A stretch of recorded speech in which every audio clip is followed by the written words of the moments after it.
Abonnez-vous sur Hamalma TV ngir jëmmal kàddu mag ñi. asalaamaaleykum wa rahmatullahi taala wa barakaatu mbokk jullit yi ñu ngi leen di nuyu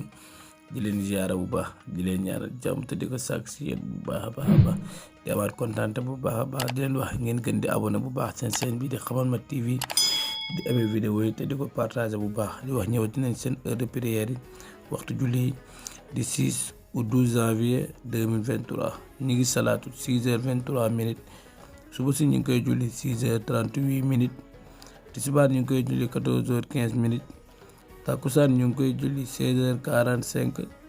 timis ñu ngi koy julli 19h01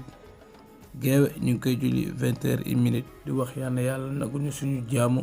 lépp luñ ko jaamu yàlla ñu ko nagu mu néew ak mu bëri di leen wax ngeen gën di abonné bu baax ci chaîne bi di Hamalma TV